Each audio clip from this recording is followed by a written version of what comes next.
A child sits in a cold, dirty house, waiting for her mother to wake up from her latest drug-induced stupor long enough to go to the store for food. This little girl sits and wonders why the card her mother used to have in her wallet, that special card that they could use to buy food but not toys, disappeared. She wonders why the money her mommy used to send to the bill people to keep the house warm doesn't come anymore. Most of all, she wonders what's going to happen if Mommy forgets to buy food again, and she can't ask their neighbor to use that special card to get her some more. Are you going to tell this little girl that she can't have food because we're upset her mommy tested positive for drugs? Who's going to tell her the little bit of money her mom used to pay to keep their house warm won't ever come back? No child should ever be in this kind of situation. No one should ever have to pay for the mistakes of another, especially not a child. That's exactly what we're going to see if legislation is passed to drug test welfare recipients. Not only has drug testing shown to be financially irresponsible, but the facts just don't support this overwhelming assumption that people on these programs are heavy users of drugs.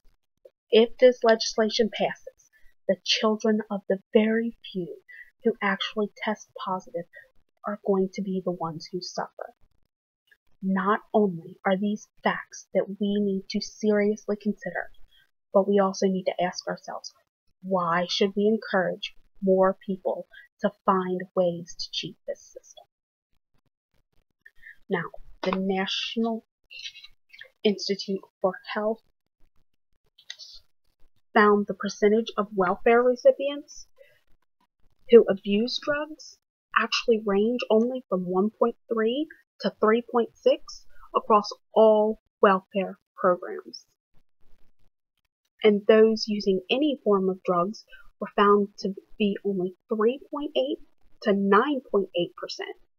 When added together, that's only 5.1 to 13.4% of welfare recipients.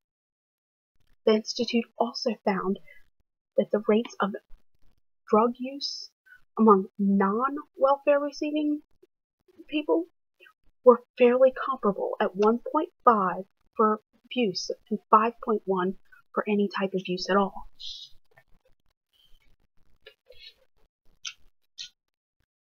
Now, when you compare even the highest rate, that's only a 6.5% difference. And at the lowest rate, the welfare recipients are actually less likely to abuse drugs. These numbers prove that the assumption that the majority of people on welfare abuse drugs is just completely wrong. In fact, in 1994 and 1997, the National Household Survey on Drug Use, which was conducted by the Substance Abuse and Mental Health Services Administration, states that a whopping 70% of drug users from the ages of 18 to 49 are employed full-time. Now, proponents of this legislation would have you believe that we could save money and reduce the amount we would spend on welfare programs by drug testing recipients. This is categorically wrong. ThinkProgress.org tells us that 7 states, 6 of which you see here, have enacted legislation to drug test welfare recipients. And all have found the same result. This graph shows 6 of the 7, and you can see the number tested here in the blue far outnumbers the number that came back positive here in the orange.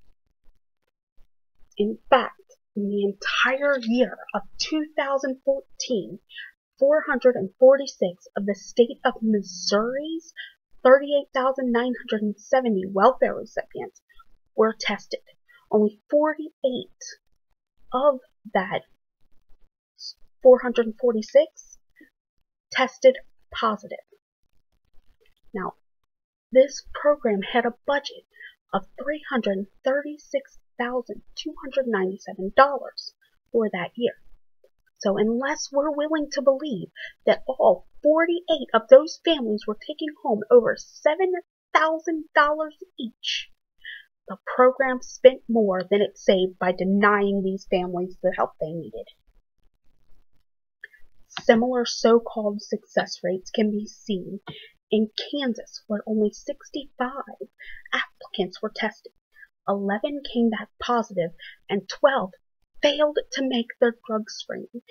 Even if we assumed that all 23 would have tested positive, the program's cost of $40,000 for the first 6 months is not justified. $40,000 spent to catch 11 people and make 12 people uncomfortable enough to not ask for the help they desperately need. This brings me to my next point.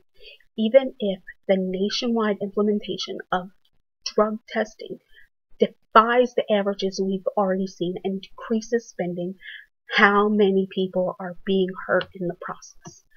Several national health organizations, including the American Public Health Association and 14 others, are opposed to drug testing welfare recipients because of the negative stigma it would place on the simple act of needing help.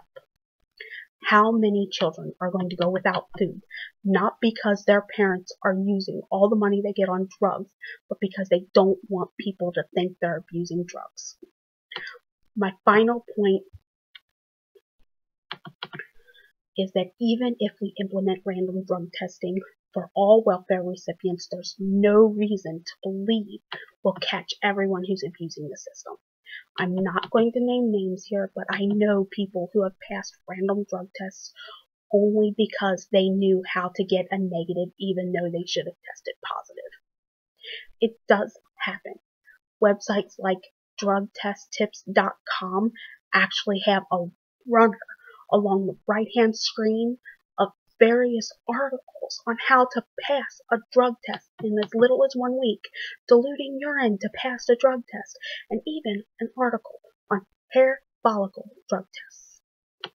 Whether or not these tips actually work is anyone's guess, but the very fact that these sites exist shows that the industry is alive and kicking.